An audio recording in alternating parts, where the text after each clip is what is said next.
प्यारे बच्चों, I am Anil Kumar Sharma, your history teacher. आज आपको हिस्ट्री का लेसन नंबर 15 संविधान निर्माण के बारे में बताते हैं। देखिए, संविधान निर्माण के बारे में बताने से पहले आपको ये देता हूँ पता कि संविधान होता ही क्या है, कहते किसे। संविधान एक ऐसा कानूनी दस्तावेज है जिसके अनुसार किसी देश का शासन चलता है, अर्थात नियमों का संग्रह ही संविधान है। जिस पुस्तक में नियम लिखे हों देश को चलाने के, वो संविधान है। अब ये संविधान निर्माण कैसे हुआ, सभा का गठन कैसे हुआ, ये एक थोड़ी लंबी प्रक्रिया है। देखिए, कैबिनेट मिशन जैसा कि आपने पढ़ा, जब 1946 में भारत में आया तो कैबिनेट मिशन ने अपनी सिफारिश दी कि भी अब भारत को लंबे समय तक गुलाम नहीं रखा जा सकता था, भारत को स्वतंत्र करना पड़ेगा। इस बात को मानते हुए ब्रिटिश सरकार ने ये कहा कि अब यहाँ संविधान का मसौदा तैयार करने के लिए संविधान सभा का गठन किया जाए और साथ ही साथ पंडित जवाहरलाल नेहरू की अध्यक्षता में अंतरिम सरकार बना दी जाए। अब संविधान सभा के अंदर जो सदस्य थे वो विभिन्न क्षेत्रों से, विभिन्न जातियों के, विभिन्न धर्मों के, विभिन्न भाषाओं के अलग अलग सदस्य पूरे हिंदुस्तान से 389 सदस्य चुनाव जीत करके आए। ये संविधान बन गया, यानी संविधान सभा बनी। लेकिन जब देश का विभाजन हो गया तो मुस्लिम लीग जो थी वो संविधान सभा से हट गई। उसने संविधान निर्माण में अपना सहयोग नहीं दिया तो सदस्यों की संख्या घट करके 299 रह गई। अब इन सदस्यों की 9 दिसंबर 1946 को पहली बैठक अर्थात संविधान सभा ने 9 दिसंबर 1946 को अपना कार्य आरंभ किया। इससे पहले जुलाई और अगस्त 1946 में इसके चुनाव हुए थे। अब क्या हुआ, सर्वप्रथम संविधान सभा के कार्यवाहक प्रोटेम स्पीकर चुने गए डॉक्टर सच्चिदानंद सिन्हा। इन्होंने सभी सदस्यों को, संविधान सभा के जितने सदस्य थे सभी को शपथ ग्रहण कराया।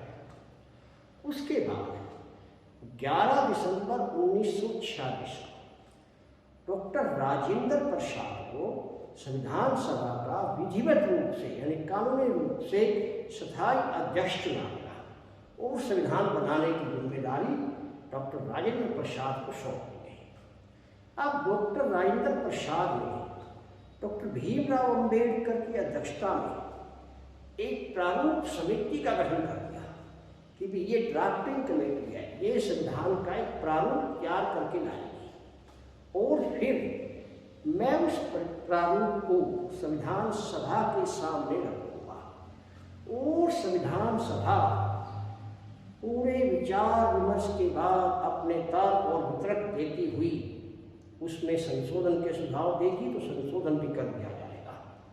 जिस प्रारूप को पास करते रहेंगे उसे संविधान में लागू करते रहेंगे, लिखते रहेंगे। यानी कि डॉक्टर भीमराव अंबेडकर की जिम्मेदारी संविधान को बनाने की सौंपी गई एक प्रकार से। अब ये संविधान सभा की जो है अनेक बैठकें 164 के करीब बताते हैं बैठकें हुई। उन बैठकों में जो है संविधान के हर पहलू पर विचार किया गया, उसके विषय में आपको बताएंगे आगे। अब देखिए कि भाई 26 नवंबर 1949 अर्थात 2 वर्ष 11 महीने और 18 दिन के अंतराल पर ये संविधान बन के तैयार हो गया और देश ने इसे स्वीकार भी कर दिया। लेकिन हमने ये संविधान 26 जनवरी 1950 को लागू किया।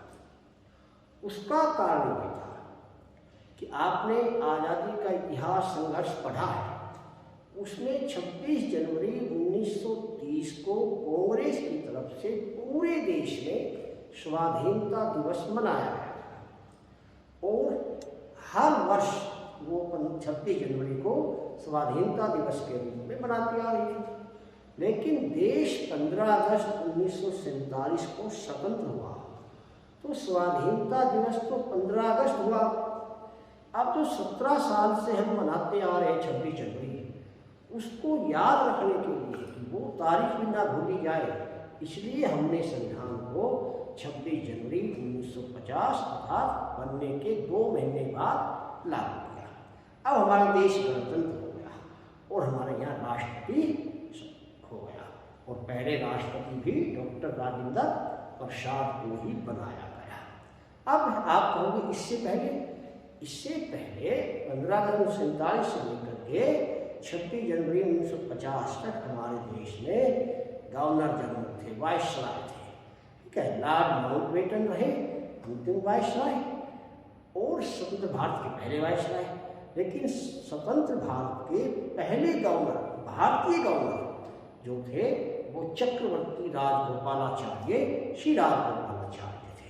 उनके नेतृत्व में हमने कार्य किया। तो ये तो मैंने बताया आपको संविधान सभा के गठन के बारे में और संविधान निर्माण के बारे में। अब आता है कि संविधान निर्मात्री सभा के अंदर अनेक सदस्य शामिल थे, जैसे Pandit Jawaharlal Nehru, doctor Baldev Singh, M.N. Munshi, T Krishnacharya, doctor Bhimrao Ambedkar, Vijayalakshmi Pandit, Shrimati Sarojini Naidu, ठीक है, सरदार वल्लभ भाई पटेल, यानी कि अनेक ऐसे महान नेता थे जिन्होंने संविधान निर्माण में अपना बड़ा भारी योगदान दिया। उनके योगदान को भुलाया नहीं जा सकते कभी भी। अब आता है कि संविधान की विशेषताएं क्या क्या, क्योंकि भारतीय संविधान की विशेषताएं बड़ी हैं। क्योंकि हमारा संविधान सबसे पहले लिखित संविधान और विस्तृत संविधान। भारतीय संविधान एक लिखित संविधान है और दुनिया का सबसे बड़ा संविधान है। इसमें 395 धाराएं थी, 22 इसमें अध्याय थे, 9 इसमें सूचियाँ थी। आज सूचियों की संख्या ही बढ़ गई है, ठीक है, अध्यायों की संख्या ही बढ़ गई है, अनुच्छेद 400 से करीब 4 हो गए हैं, हर चीज़ बढ़ गई है। लेकिन हमने उस समय की याद किया तो इतना बड़ा विस्तृत संविधान किसी भी देश का नहीं था जो भारत का था, ठीक है। दूसरी विशेषता, कठोर और लचीला संविधान।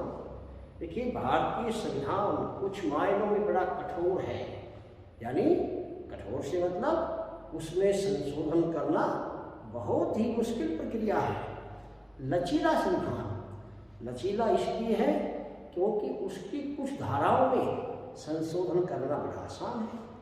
हमारे संविधान की कुछ धाराएं तो ऐसी हैं जिनमें केवल संसद ही साधारण बहुमत से संशोधन कर देती है, और कुछ धाराएं ऐसी हैं जिनमें संसद का 2/3 बहुमत है और प्लस राज्यों की विधानसभाओं का भी बहुमत चाहिए, और सभी राज्य उसके पक्ष में आए तब संशोधन होता है। तो इसलिए उस मायने से देखें तो हमारा संविधान कठोर भी है और लचीला भी है, ठीक है। अब आता है शक्तियों का पृथक्करण, यानी शक्तियों का बंटवारा। देखिए, भारतीय संविधान में शक्तियाँ बांट रखी है, कार्यपालिका, न्यायपालिका, विधानपालिका, इनके कार्य शक्तियाँ अलग अलग हैं। तीनों अपने अपने क्षेत्रों में स्वतंत्र रूप से कार्य करती हैं। इतना ही नहीं, केंद्र और राज्यों के भी शक्तियाँ बांट रखी हैं। कुछ विषय केंद्र सरकार के हैं, कुछ विषय राज्य सरकार के हैं। कुछ शक्तियाँ स्थानीय संस्थाओं को भी दे रखी हैं, ताकि हमारा संविधान जो है शक्तियों के बंटवारे के साथ सभी लोगों का सम्मान भी करे। जनता का संविधान है, भारतीय संविधान को जनता का संविधान मानते हैं। प्रस्तावना में स्पष्ट है कि हम भारत के लोग भारत को, ठीक है, यानी भारत के लोग का मतलब, क्योंकि संविधान सभा का जो निर्माण था वो ही देश की जनता ने किया था और जनता के विचार जान के ही संविधान का कार्य आरंभ हुआ था। तो इसलिए जनता का संविधान है। मौलिक अधिकारों का समावेश। अगली भारतीय संविधान की विशेषता है कि हमारे संविधान में अमेरिका के संविधान से मौलिक अधिकार दिए गए हैं। ये 6 मौलिक अधिकार हैं। शुरू में संख्या 7 थी। कौन कौन से हैं?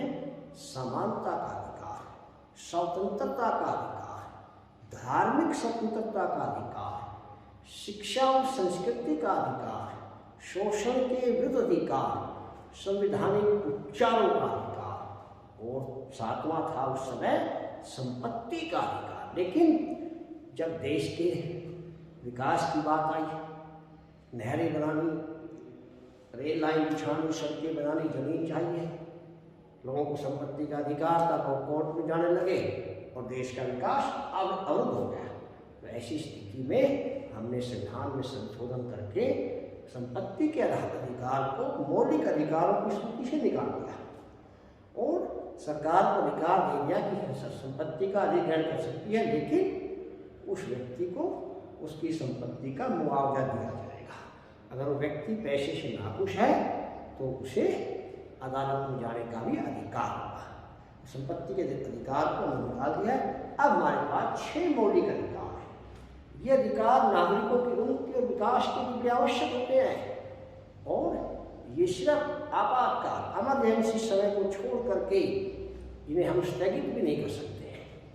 दूसरा है राजनीति के निर्देशक सिद्धांत। देखिए, राजनीति के निर्देशक सिद्धांत आयरलैंड के संविधान से लिए हमने, क्योंकि ये राजनीति के निर्देशक सिद्धांत वे सिद्धांत हैं जो जन कल्याण के लिए जरूरी होते हैं। अगर राज्य के पास क्षमता है, आर्थिक दृष्टि से राज्य मजबूत है, तो उन्हें लागू कर सकते हैं। कानूनी बाध्यता नहीं है। जैसे राज्य चाहें तो अपने बुजुर्गों को पेंशन दे सकते हैं, राज्य चाहें तो राज्यों में शराबबंदी लागू कर सकते हैं, नशाबंदी कर सकते हैं, राज्य चाहें तो अपने गरीब, अनुसूचित जाति, जनजाति इन्हें आर्थिक सहायता दे सकते हैं। कहने का मतलब है कि ये वो सुविधाएं हैं जनता के कल्याण के लिए, लेकिन मौलिक अधिकारों के लिए इन्हें हम कानून से लागू नहीं करवा सकते।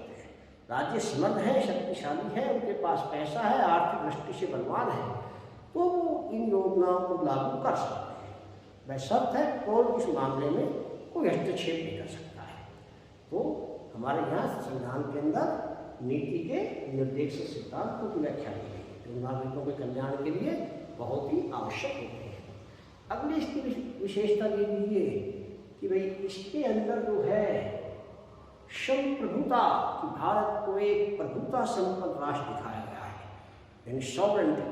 और सत्ता क्या होती है कि देश आंतरिक और बाहरी मामलों में पूर्ण रूप से स्वतंत्र है, यानी प्रभु है, अपने आप में ईश्वर है, इससे ऊपर हमारे ऊपर कोई शासन नहीं कर रहा है। ये होती है प्रभुसत्ता। समाजवाद को अपनाया हमने, यानी कि समाजवाद ऐसी व्यवस्था होती है जिसमें आय और व्यय के साधनों पे एक व्यक्ति का अधिकार न होने पूरे समाज का अधिकार होता है। हमने इस सिद्धांत को अपनाने का प्रयास किया है। धर्मनिरपेक्ष नीति अपनाई है ध्यान के अंदर कि भारत का कोई राज धर्म नहीं होगा, भारत की नजरों में सभी धर्म समान होंगे, राज्य धर्म के मामले में किसी के साथ कोई भेदभाव नहीं करेगा, जाति, धर्म, भाषा और लिंग के अनुसार किसी प्रकार का भेदभाव नहीं होगा। ऐसा भारतीय संविधान में अंतर्निरपेक्षता या धर्मनिरपेक्षता के बारे में स्पष्ट वर्णन किया गया है। न्यायालय की सर्वोच्चता, हमने यहाँ सर्वोच्च न्यायालय संविधान के संरक्षक के रूप में कार्य कर रहा है कि भारतीय संविधान में प्रावधान है कि यदि कोई भी सरकार ऐसा नियम बनाए जो संविधान की मूल भावनाओं के विपरीत हो तो देश की प्रत्येक व्यक्ति को उसके खिलाफ अदालत में जाने का अधिकार है। यानी सुप्रीम कोर्ट जो है संविधान का संरक्षक है, संविधान की रक्षा करता है और न्यायालय के अंदर हमारे देश के नागरिकों की बात सुनी जाती है। तो कहने का तात्पर्य मेरा यह है कि हमारा जो संविधान है अनेक रूपों में विश्व के अन्य संविधानों से अलग है। संसदीय प्रणाली हमने अपनाई है जो कि हमने इंग्लैंड से ली है, क्योंकि इंग्लैंड में संसदीय प्रणाली है। संसद के 2 सदन हैं, लोकसभा और राज्यसभा। और इतना ही नहीं, हमने हर स्थिति के अंदर देश के अनुरूप संविधान बनाया है और संविधान के अंदर संशोधन की प्रक्रिया को भी छोड़ दिया ताकि भविष्य में अगर संशोधन करना पड़े तो कर सके। क्योंकि हमारे संविधान निर्माता बड़े दूरदर्शी थे, बड़े आगे की सोचते थे। उनको ये पता था कि इस समय की परिस्थितियाँ और भविष्य की परिस्थितियों में अंतर हो सकता है, तो इसीलिए उन्होंने संविधान के अंदर संशोधन करने की गुंजाइश रखी ताकि भविष्य के अंदर देश के हालात के अनुसार, परिस्थितियों के अनुसार नियम और कानून बनाए जा सके। तो ये आपके सामने मैंने बताई संविधान की विशेषताएं। अब आपको बताते हैं कि भारतीय संविधान जो है इसे हम सर्वोपरि तो मानते हैं, साथ साथ इसके अंदर केंद्र और राज्यों के बीच में जो बंटवारा है वो क्यों है? क्योंकि संविधान सभा के अंदर अनेक बहस हुई। कुछ तो कहते थे कि राज्यों को शक्तिशाली बनाया जाए, कुछ नेता इस बात पे अड़े हुए थे कि भाई केंद्र शक्तिशाली हो। तो उसका कारण क्या था? उसका कारण ये था कि जो हमारे यहाँ राज्य थे वो ये मांग कर रहे थे कि हमें अधिक से अधिक शक्तियाँ दी जाएं ताकि हम अपनी इच्छा के अनुसार अपने राज्य की जनता की भलाई के लिए नियम और कानून बना सकें। जबकि अधिकांश सदस्य इस बात के पक्ष में थे कि अगर राज्यों को शक्तियाँ दे दी गई तो केंद्र कमज़ोर हो जाएगा, और यदि केंद्र कमज़ोर हो गया तो ये राज्य स्वतंत्र होने की मांग करने लगेंगे। कहीं ऐसा ना हो कि ये अपने आप को रजवाड़े घोषित करें या देश से अलग हो जाए, तो देश जो है बिल्कुल टूट ना जाए। ऐसी स्थिति के अंदर ये लोग थे केंद्र के पास शक्ति रखने के पक्ष में थे। आखिर में काफ़ी विचार विमर्श के बाद निर्णय लिया गया कि शक्तिशाली केंद्र को रखा जाएगा, लेकिन राज्यों को भी कुछ अधिकार दिए जाएंगे ताकि राज्य अपनी नीतियाँ स्वयं बना सके और देश का विकास भी कर सके। आज हमारे यहाँ केंद्र सर्वोपरि है, लेकिन केंद्र अपनी इच्छा से किसी राज्य के को वहाँ की सरकार को बर्खास्त नहीं कर सकता है। जब तक विधानसभा में वहाँ बहुमत रहता है उस सरकार का, इतने वो सरकार अपने पद पे रहती है। लेकिन अगर राज्यपाल की रिपोर्ट दे दे कि भी सरकार राज्य की स्थिति को संभालने में असमर्थ है, अराजकता फैली हुई राज्य में, गृह युद्ध की नौबत आई हुई है, तो वहाँ पर केंद्र में हस्तक्षेप करते हुए उस सरकार को बर्खास्त करके राष्ट्रीय शासन बना देता है। लेकिन हमारे देश में फिलहाल कुछ वर्षों से ऐसा बिल्कुल नहीं हो रहा है, क्योंकि बहुमत तक हम सरकारों को नहीं छेड़ते हैं।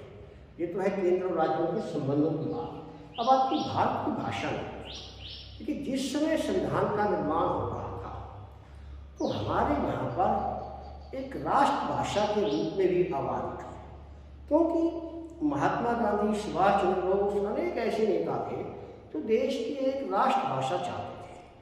उनका ये मानना था कि जब तक अपने देश की कोई भाषा नहीं होगी इतने देश का विकास नहीं हो सकता। उसके लिए हिंदी को सर्वोपरि स्थान के ऊपर रखा गया, क्योंकि देश में 40% लोग हिंदी बोलते हैं और हिंदी को राष्ट्र भाषा बनाने की बात संविधान सभा में उठी। लेकिन दक्षिण भारत में कुछ नेता, जिनमें टी कृष्णमाचार्य प्रमुख थे, उन्होंने ये कहते हुए विरोध करना शुरू कर दिया कि हमारे ऊपर तो हिंदी ला दी जा रही है, हमें हिंदी नहीं आती और हम इसका विरोध करते हैं। अब हमारी संविधान सभा के अंदर जो हमारे नेता थे वो बेचारे कुछ भयभीत हो गए। भयभीत होना भी संभावित था, क्योंकि धर्म के आधार के ऊपर वो देश का विभाजन पहले ही देख चुके थे। उनके दिमाग में ये भय बैठ गया कि कहीं भाषा के नाम पर देश का और विभाजन ना हो जाए। ऐसी स्थिति को ध्यान में रखते हुए उन्होंने मध्य मार्ग यानी बीच का रास्ता निकाला और संविधान के अंदर अंग्रेजी समेत 22 भाषाओं को मान्यता प्रदान कर दी। 8वें अनुसूची में इन भाषाओं को रख दिया और साथ में ये भी कह दिया कि देश का कामकाज इन 22 भाषाओं में से किसी भी एक भाषा में हम कर सकते हैं, लेकिन हिंदी को राष्ट्र की बजाय राजभाषा घोषित कर दिया कि हिंदी राज्यों की भाषा होगी, राज्य चाहें तो लागू कर सकते हैं। और आज हम देखते हैं कि देश का काम उन 22 भाषाओं में होता है।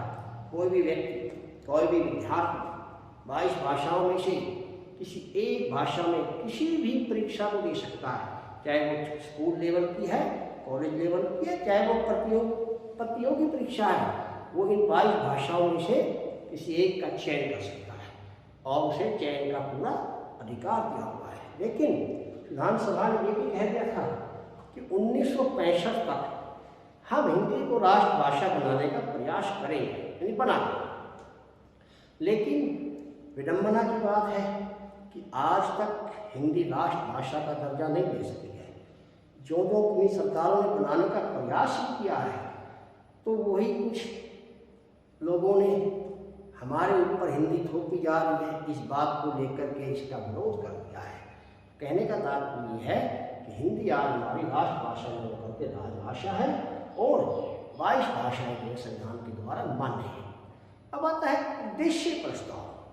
देखिए, उद्देश्य जो प्रस्ताव थे उसे पंडित जवाहरलाल नेहरू ने संविधान सभा के अंदर पेश किया था। उन्होंने ये कहा था उनमें कि हमारा मूल उद्देश्य क्या है, कि हमारा मूल उद्देश्य है संविधान का निर्माण करना और उसके साथ साथ भारत को एक संघ बनाना, अर्थात भारत राज्य और केंद्र दोनों का एक संघ होगा। यहाँ स्थानीय संस्थाओं को और राज्यों को बीच अधिकार दिए जाएंगे और हम मिलजुल के एक संघ के रूप में कार्य करेंगे। ये हमारा उद्देश्य है। ये और इसी को उन्होंने सबसे पहले प्रस्तुत किया था कि भारत एक है और श्रेष्ठ है और हमें इसके ऊपर ही अमल करते हुए भारत के हर नागरिक की आज़ादी और गरिमा को हमें बनाए रखना है। ये उन्होंने उद्देश्य प्रस्ताव में कहा था। इसके साथ साथ अब आता है अभी संविधान जो है, इसमें प्रस्तावना बड़ी महत्वपूर्ण है। खास प्रस्तावना को हम संविधान की खिड़की कहते हैं। प्रस्तावना अंग्रेजी में बोलते हैं प्रीमर। तो ये इसलिए इम्पोर्टेंट है, ये देखिए जिस प्रकार हम खिड़की में से देख करके अंदर के कमरे का पूरा मुआयना कर सकते हैं कि अंदर कमरे में क्या है, क्या चीज किस स्थान पे है, व्यवस्थित ढंग से है या बिखरी हुई है। तो उसी प्रकार से हम प्रस्तावना को पढ़ करके ये अनुमान लगा सकते हैं कि इसके अंदर क्या लिखा हुआ है, कि भाई देश का शासन कैसे चलेगा, कौन कौन सी सामाजिक संस्थाएं होंगी, कौन कौन से हमारे यहाँ सिद्धांत होंगे, राष्ट्रपति का चुनाव कैसे होगा, उपराष्ट्रपति का चुनाव कैसे होगा, संसद कैसे बढ़ेगी, ये सब संविधान में लिखा हुआ है। इस प्रस्तावना को पढ़ के ही हम अनुमान लगा लेते हैं। इसलिए संविधान प्रस्तावना को संविधान की खिड़की कहा गया है। अब मैं आपके सामने कुछ प्रश्न बताता हूँ जो आपको लिखने हैं अपनी नोटबुक के अंदर और साथ साथ उनको याद भी करते रहा करें, क्योंकि साथ साथ याद करोगे तो आपको ही फायदा होगा। अब प्रश्न है सबसे पहले तो संविधान कहते ही किसे हैं। दूसरा, संविधान सभा का निर्माण या उसका गठन किस प्रकार हुआ। अगला प्रश्न है संविधान की प्रमुख विशेषताओं का वर्णन कीजिए। नेक्स्ट प्रश्न है संविधान में केंद्र और राज्यों के बीच आपसी संबंधों की व्याख्या करें। नेक्स्ट प्रश्न भारत की भाषा नीति की विवेचना कीजिए। अगला प्रश्न देखिए आप, उद्देश्य प्रस्ताव क्या थे और ये किसने पेश किए। ये प्रश्न आपको अपने नोटबुक के अंदर लिखकर लिखने हैं।